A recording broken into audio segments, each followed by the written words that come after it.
I'm really excited to introduce our RISE team.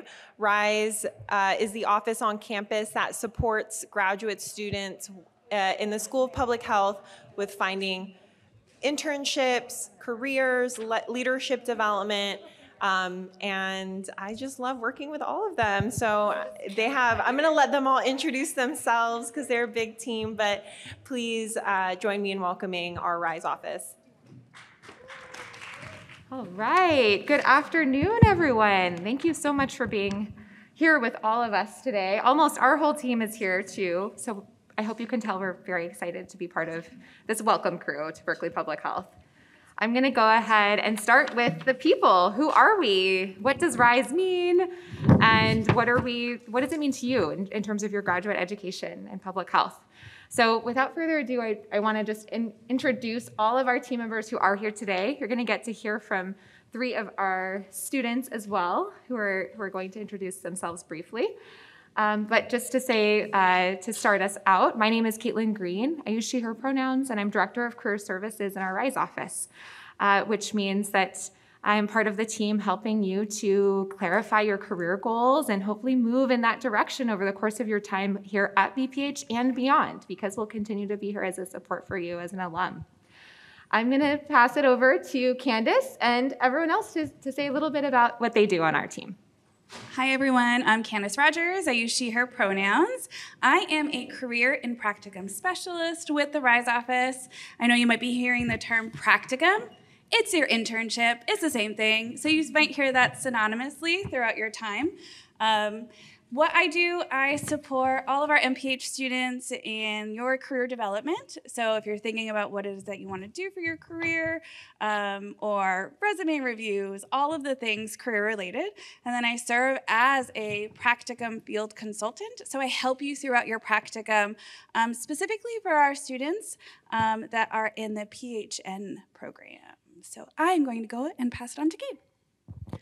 Hi everyone, happy Tuesday. My name is Gabriel, my pronouns are they, them, and I am a program coordinator with the RISE office.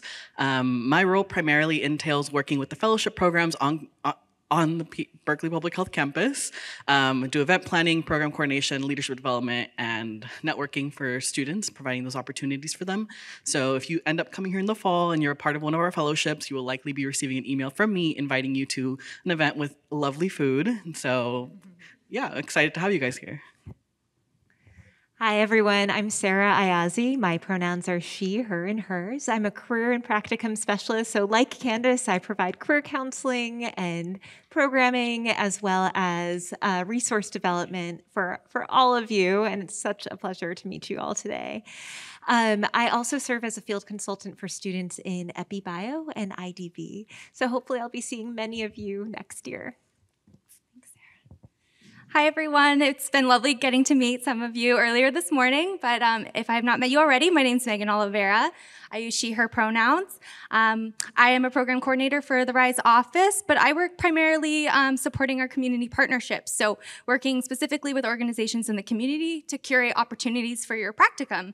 Our community partners are certainly excited to work with you all, so I work on that as well as developing resources for students and partners alike, supporting your practicum journey. And I also work to support the Blue Shield of California Fellowship Program as well, and making sure you are connected with practicum opportunities through the fellowship as well. So maybe I'll pass it back to Caitlin. Thank you. All right. I'm gonna give this to you, Rashlyn.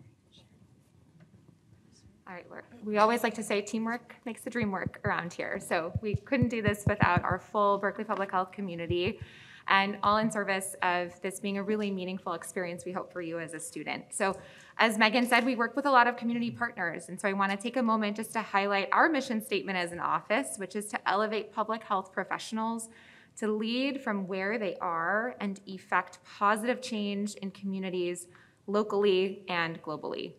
And that is what we get to see and support every year with students, particularly through the practicum, of course, but also beyond, wherever your degree program may take you during your 1 or 2 or 3 years or however long you may be here with us, but again, also as your career unfolds. So you've met some of our team members. You'll get to hear from a few more on the stage momentarily. But I just want to highlight briefly some of the resources. How do we really visualize your experience here in terms of the resources available to you? As you heard from some of our team members already, we offer individualized career counseling and appointments essentially to speak with you, really get to know you one-on-one and learn about your goals and how we can help to support. And that also includes leadership development, which is a very core pillar within our office too.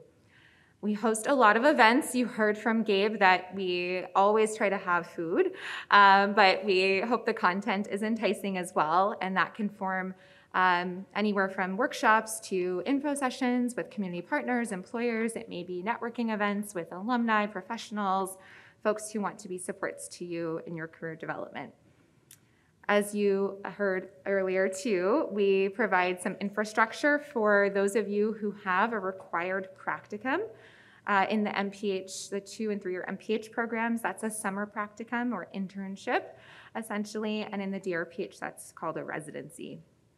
And lastly, we have a lot of other resources, not limited to this, but certainly centralized in our online job board, which is called Flex. That's something you would be gaining access to as an admitted student, as a new student with us, and that's our primary means of connecting you to opportunities with partners who are really excited to get to work with you and have you come and be a part of their organization for a summer or beyond.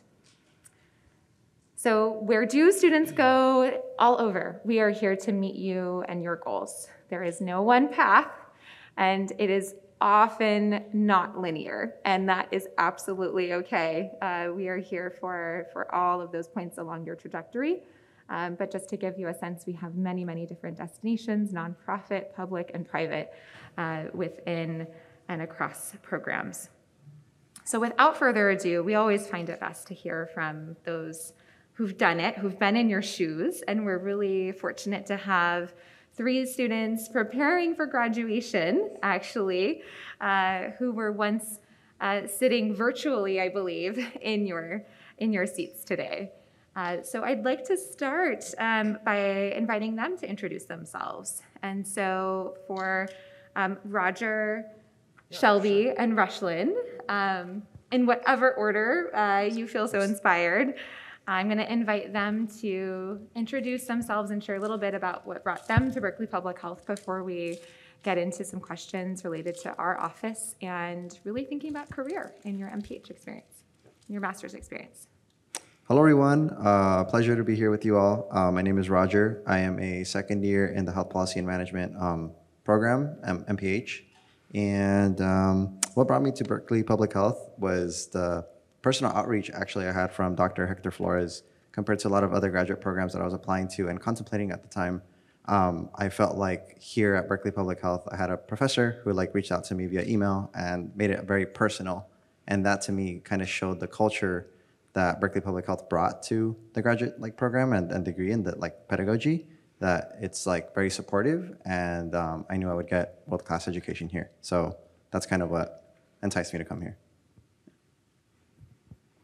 Hi everyone, my name is Shelby Rorova. I use she, her pronouns. I'm also a second year in the Health Policy and Management MPH program. And I guess what really brought me here to Berkeley was, well, one, I'm a local to the Bay Area, so I really like the culture here. I was really interested in this, the focus of health equity for the program. I thought Berkeley stood above most of the other schools I was looking at in its focus on changing the communities around us. So it's very much a state school as opposed to focusing on more global or federal approach to healthcare. I was really interested in learning more about the community approaches that Berkeley took to public health, which I've found here. Hi everyone, my name is Rushlin Pasquale. I'm a second year in the Infectious Diseases and Vaccinology program. I think I've met some of you already throughout this day, so again, thank you so much for being here. Welcome. What made me choose Berkeley was the community. I remember, as Caitlin mentioned, our spring visit day was virtual, but even through the Zoom room, I could already feel that everyone just wanted to support each other and help each other get to our goals in impacting public health. So. So the way I hope this is going to work is I have some questions prepared for our lovely panelists. But I also invite you as we're speaking, or even already, if you feel you have questions that have been coming up for you throughout today, or again, as they are sharing a bit more about their experience. So please hold your questions. I'll invite you at a certain point to raise your hand. We'll get some support with the microphone coming over to you. But for the time being, I'll kick us off. So you did hear from us that our office helps to support the practicum requirement for those programs, which is a lot of them. So I'm not sure by volume in this room how many of you expect to be in a MPH program with us that has this requirement. But practicum, we're going to talk a little bit about that. And I'd love to hear from each panelist. What were your goals for your practicum? And what role did you see the practicum playing in your overall career path?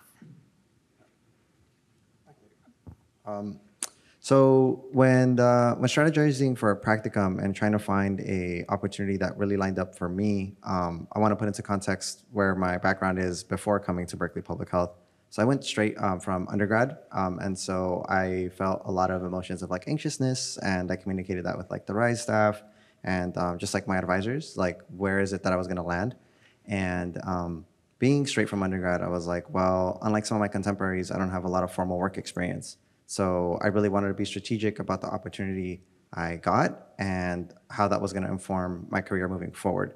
I ended up landing with Kaiser Permanente, the Institute for Health Policy here in Northern California, where I wrote policy briefs and worked with the government relations team. And at the time there, the Roe v. Wade overturning was happening. So it was a very interesting place to be in, like historically with everything going on like federally. And just being in that health policy space, and it just gave me a lot of insight into potentially what that could look like after I'm done with my MPH. So that's kind of like how I strategized and like what I wanted to get from it. So just kind of get more insight into what it is I could potentially do after my MPH. Yeah, so when I was looking at practicum opportunities, I sort of took a different approach than Roger. So I have work experience in both the nonprofit and the public health government space. So I wanted to try something new, and so I was really looking for public health opportunities, practicum opportunities, not in those sectors, because I felt that this was going to be the one opportunity I have to really explore a different career and see if I fit in better somewhere else. So I ended up interning at One Medical in their clinical operations team, and I really enjoyed it, and I think it was really informative for where I want to go in the future. I learned that I really love working for a healthcare delivery organization, and I do really like operations and strategy work. So I thought it was really informative, picking a different sector, and I really recommend it, actually, trying something new for your practicum. Similar to Shelby, actually, I had some previous work experience before coming to my MPH, but I wanted to try something new, and so I also agree that the practicum is your time, really, if you want to step out of your comfort zone and try a new skill, maybe. My previous work experience was in a lab, so I did a lot of like research, lab-based research, so I wanted to try a little more of epi and data analysis, so that's what I did. Over the summer, I joined the SCD branch at the California Department of Public Health, and I learned that I really like working in government. Excellent. Thank you. You've talked each a little bit about what you did for your practicum.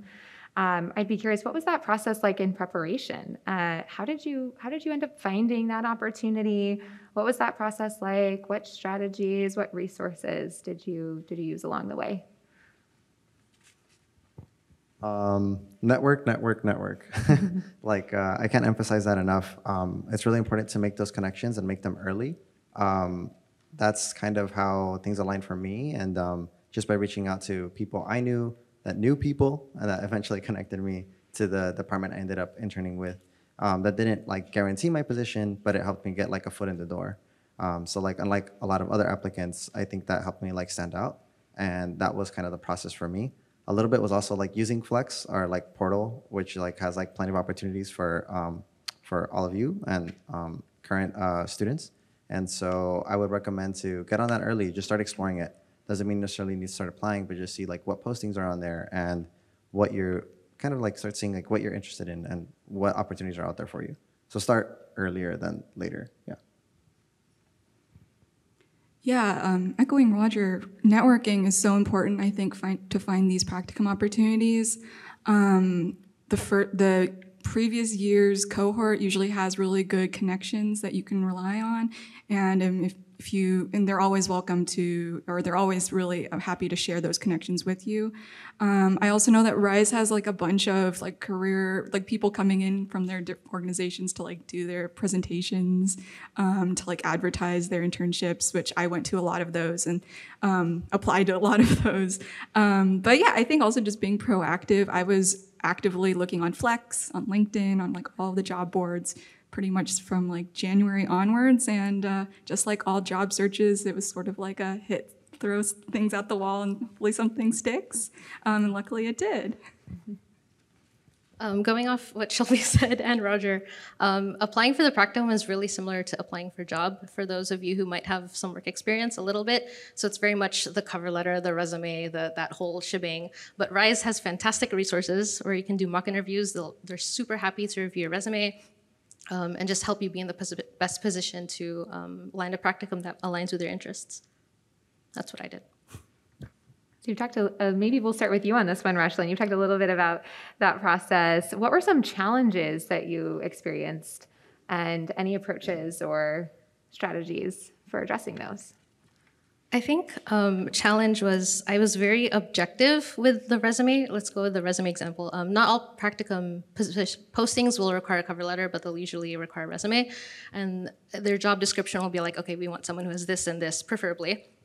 And so in my resume, I would say, okay, I have A, B, and C. And then Caitlin was like, no, don't phrase it like that. Say kind of your coursework with your skills. So just make it a little more digestible and really tailor your resume, of course, to each position that you're applying to. So that's the approach I took. I think the biggest challenge I had during the application process was very like self-imposed. Like I put a lot of stress on myself to find a practicum, because like I didn't want to be the last person in my cohort to be without opportunity. But like I think every year has that sort of feeling, but really everyone gets an opportunity. Like there's always a position open, and even if you find it in April, there's going to be positions left. So relying on the Rise team, on my department's like field supervisor, on like my faculty members, like everybody like will reassure you and like provide you support in the search process and make sure that you get like an opportunity that will help you grow. But yeah, just I had to teach myself to like just breathe during the process. Yeah, I definitely echo that. I think it's very easy to get like whipped up in the emotions and being very like, oh damn, like I'm not gonna get it, or just being very anxious and kind of like self-conscious about it all the time. But it's important to like take a step back and get out of your head, like just because it'll all work out eventually for sure. One challenge I had in particular is like how I would like market myself and position myself, being somebody who doesn't have like formal full-time work experience. But I think I played that to my strength in being like, well, when interviewing and talking to different like reviewers, is just like, well, I'm very hungry to learn and I want to be in a fast-paced environment where I could like challenge myself and grow, and playing to those strengths. And I think that really resonated with a lot of the people I like ended up talking to. So yeah, it's just something to keep in mind.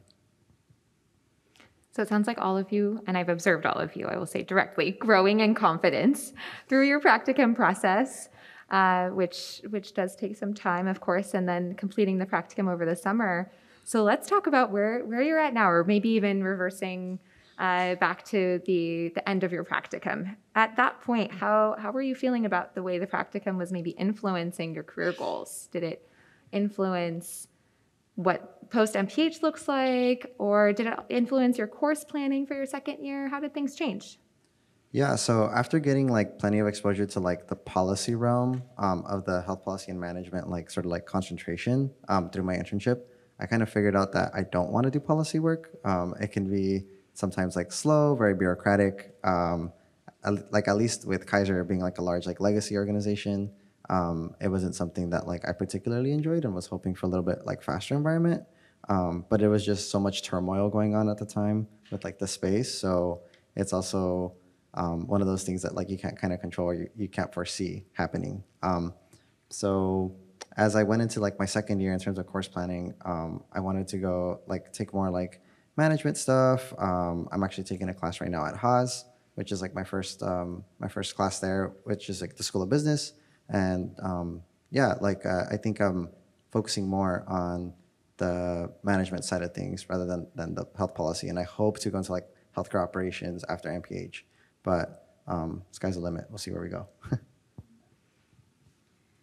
Yeah, I think my practicum definitely helped me clarify more of my professional goals. Again, I really, after working at One Medical, I think I really do want to stick to healthcare delivery as opposed to working in government or for a nonprofit maybe. And I think definitely the culture at One Medical let me know that I do thrive better in a more fast-paced, dynamic environment. And I was really interested in this whole sort of sector of healthcare innovation, innovating the primary care delivery system. And One Medical is definitely one company, but there are a lot of companies out there that do very similar things, especially in the Bay Area. So it sort of broadened my horizon to like what is out there, definitely. And I think in terms of like specifically, I think the practicum definitely showed me that I do like operations, but maybe with a little bit more strategic business development added in there. So I've definitely taken plenty of strategy and business classes here in the public health school at Haas. So, and that's definitely helped, I think, with my career goals. Yeah, so as I mentioned before, I did my practicum with CDPH, so that taught me I really like government, specifically state level. I considered working for the county, but then I had some friends who were working at the county for the practicum, and the county has a limit. Like you eventually need more resources, so they go to the state. So I thought, okay, the state is, I think, where I fit better because I like to be able to help as many people as possible, whereas federal is a little too removed for me. I like to be at the community and really be able to see change where it's happening. And working at the state really taught me that I need more epi. So I took more epi classes. I am taking more epi classes now in my second year, more stats that I didn't think I would need, but you know, it's helpful. So can't really escape that. Well, it sounds like some of your course selection has been informed by your original and your kind of evolving career goals, which absolutely is something we anticipate, you know, post practicum, or even for those who don't have a practicum, evolving in terms of the exposure that you get once you're here. Another academic experience in the MPH anyways is the capstone. And so I would invite any thoughts from any of you on how did any of your career goals potentially come into that, or was that experience linked in any way with your practicum? Any comments you might have on the capstone? Well, my practicum, my practicum, in terms of how it like connects to my capstone, it's not, well, it's somewhat connected because it's like policy work. But right now, I think my capstone is really informed by lived experience. And so to touch upon that, my capstone currently right now is on assessing the effectiveness of PACE, which is a program to take care of the elderly in their communities, and specifically in Latino communities, and what that looks like, and just the conversation around the academic literature and discourse around cultural competency and what's the best way to work with these communities. Growing up, my grandfather, he had Alzheimer's, and so that was very difficult for my family to navigate, predominantly my grandmother being a Spanish-speaking woman that just had difficulties navigating the healthcare system and, you know, doing all of that. So for me, my capstone is very much inspired and motivated by my lived experience and the experience of those around me and my family. And so it's not very much informed specifically by like what I did with my practicum, and that's okay. But it's also the policy lens and framework that I got from my practicum is helping me explore this topic now in my capstone. So that's the approach, I guess, like I've taken, yeah.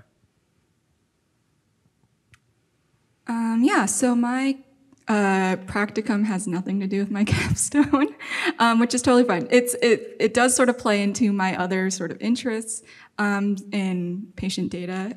So I'm very interested in data analysis and using patient data to improve quality outcomes. And so my capstone is on this new policy in California called the Data Exchange Framework, which sort of mandates that different providers share data amongst themselves to make a nice network of healthcare data that's super easy to access, and, you know, it improves care coordination and all those good things. So totally different. I didn't even think about it really when I was doing my practicum at One Medical, and there wasn't really an opportunity to start it until the fall. So if you're worried about, connecting the two, it's totally okay. I ended up finding another client organization to work with for my capstone. But yeah, it's totally open for that. Caitlin, can I take this moment to clarify the difference between Sure. a practicum and a capstone? Okay. Go for Yes. for For it. everyone, the practicum is like your internship, like Caitlin mentioned. It's what you do in the summer if you want to try something new, if you want to do something that you're familiar with, that's fine too. The capstone can or cannot be related. It doesn't have to be like with me and Shelby, or it can ish be with Roger. Ish. But it's basically whatever you want to explore as your like culminating research project. And so mine is, again, not related at all to SCDs. With my work at the state, I'm working with my faculty mentor. I work in a research lab, and we're looking at the circadian rhythms of parasitic infections. So I'm working specifically with Plasmodium that causes malaria, and looking at the mechanisms underlying the rhythms of infections.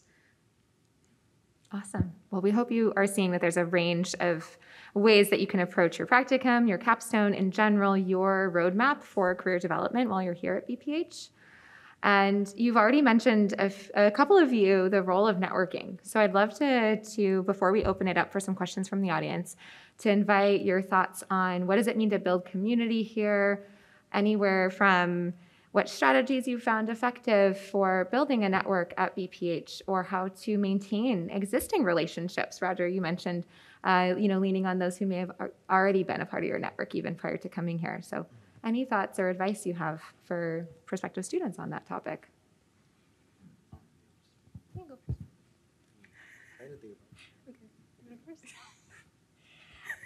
Okay, I'll go first. Networking is really important here, but there are so many opportunities for you to expand your network. One, LinkedIn is, Rushlin here never had a LinkedIn before a few months ago, but LinkedIn is such a great opportunity for you to expand your network. As you come to start your first day, you'll start having new connections with your classmates, with your faculty professors, and through there, like all your professors have so many different connections to the greater Bay Area community and abroad. I know, especially at least for health policy and management, our program director, Kim McPherson, she's connected to every single healthcare CEO professional type person in the Bay. I'm like, whenever I'm looking through LinkedIn, I see a second connection. I'm like, wait, who's our mutual? And then it's Kim.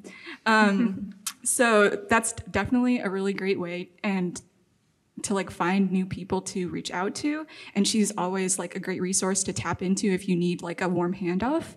But yeah, our alumni network around the Bay Area really stretches across all sectors. A lot of the alumni come back and offer internship or practicum experiences.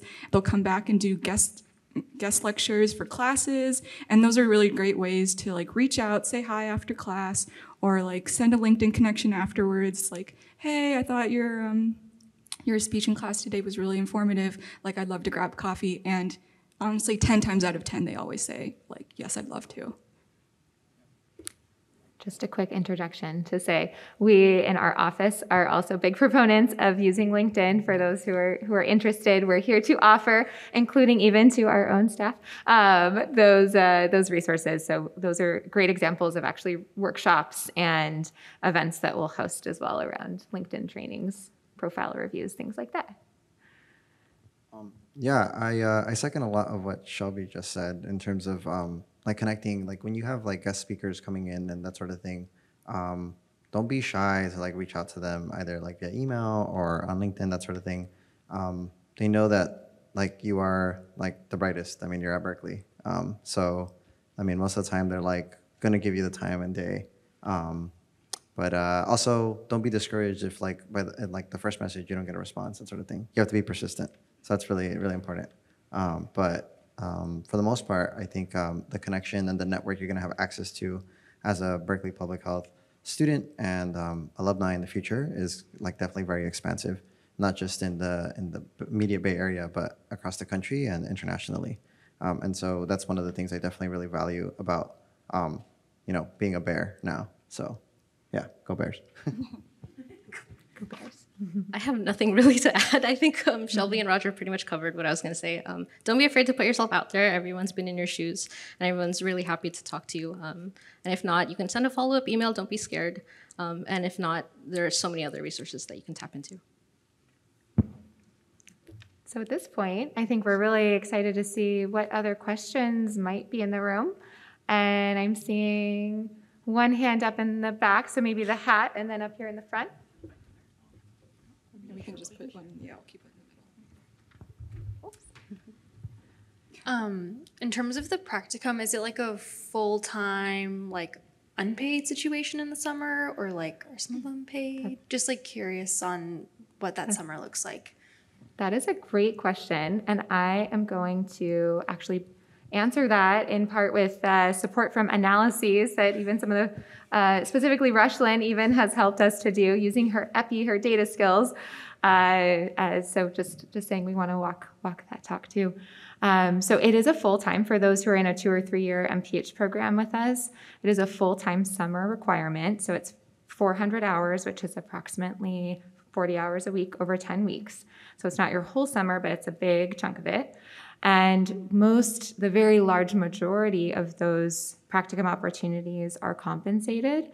In cases where the organization does not have the ability to compensate or may have limited funding, whatever that might look like, we are very fortunate to be able to work with different fund sources. And this is with the support of all of our team members at the back table who you heard from earlier too, to ensure that there's support for you ultimately. So we value your skills, we value your contributions. The organizations do too, and sometimes there's a process of making sure that we figure out how to see that reflected in the compensation as well. But by and large, we have found that organizations are writing, graduate student interns or kind of practicum opportunities into their budgets. So that's a very important question. Thank you for asking it.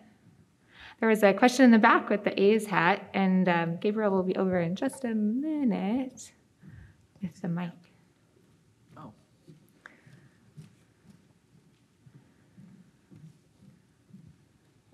And for anyone else, feel free to think on it if you'd like to ask a question next.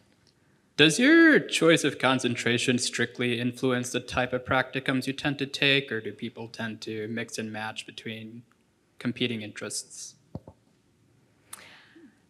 Does anyone on the panel want to speak to that? I'm happy to answer that from more of a broad perspective.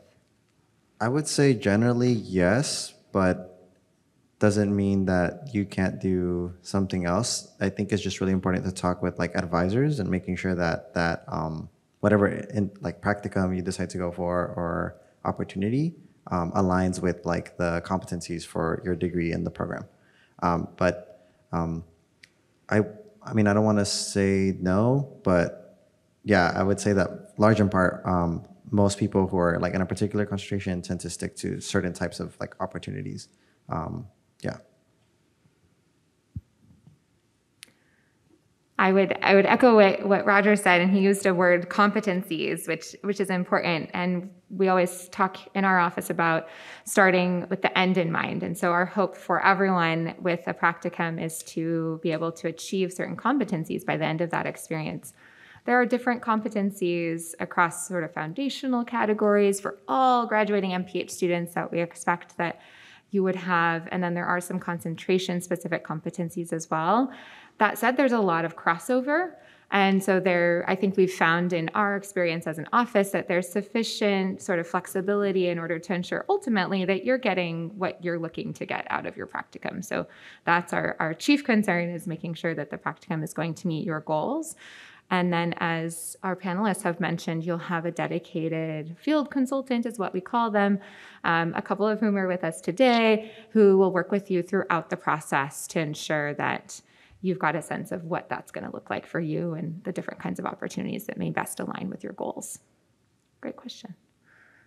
Other questions in the room? Nothing is off limits. Or one moment, sorry. We're recording this for those who can't be with us, so microphone on your right, perfect. Thanks. Thank you. I'm not sure if this is a career-related question, but what are the formal mentorship opportunities? Are you paired with someone once you start your first year? And are there multiple mentors? What does that look like? That's a great question. I would say from our perspective, we are certainly in a position to see the value and role of mentors in students' trajectories and alumni trajectories as well. My perception or my experience at the school is that the formal structures for that vary to some degree by concentration or program. So I'd love to hear from the panelists in your experience in your program. What did that look like in terms of faculty mentorships, maybe second year or other student mentorships, anything else like that? Yeah, for health policy and management, which is the extent of what I can speak about, that's my concentration. They definitely pair us with faculty advisors. And so they're current professors that are within the department so that you can meet, talk about career goals, et cetera. But that doesn't mean that you can't talk to other faculty. So they do have like that formal pairing, but people tend to go to whoever they kind of like most or resonate with the most. My faculty advisor, like formally, is Dr. Hector Flores in the Health Policy and Management Department. But I also work closely with others, and so you're not strictly confined to that one formal like mentor or femtor. So, anyone else want to add? You want to give an aphids shout out, Rushlin? I can speak from IUB, I guess.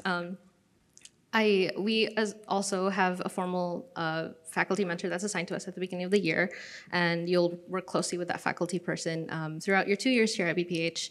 And you are also totally free to reach out to any other faculty that you might have research interest with. But also, I guess for IDV, we have buddy matching. So a little shout out to anyone who's in IDV. Can I see it? Hey, okay. So incoming first years will be matched with a second year. It's a kind of like as a peer mentor. And I'm not sure if any other concentrations have that sort of peer mentoring system, but infectious diseases, you will have a current student to help mentor you throughout your program. Great question. I think we have time for one more question in the black hat. Thank you. I was wondering if people do choose to do their practicum internationally, and what are the options for that? Yeah, that's a great question. We have found, well, and certainly, as you can imagine, that the answer to that question has varied over the last several years. And so, pre-COVID, we were finding about 10% of students actually in the 2- and 3-year MPH programs would actually complete their practicum abroad. Those numbers have been starting to come back for those students for whom that's a very high priority. We recommend working with our office and working with our team of collaborators starting earlier on. So you heard Shelby say January as a general start time, for instance, I would say for a lot of students for the practicum planning process. For those who may be interested in going abroad, which is certainly an option, we tend to start talking even earlier in the fall semester. Because additional time can really benefit that planning, even applying for fellowships and things of that nature, making connections to international sites, preceptors, and often those are through faculty or other existing connections, but they also have in the past come from the students themselves. So great question. That is part of, not the majority of, but part of the experience among students here. I know we are right at time, so I want to thank all of you for your engagement, for your questions. Please join me in thanking the panelists for spending some of their afternoon with us.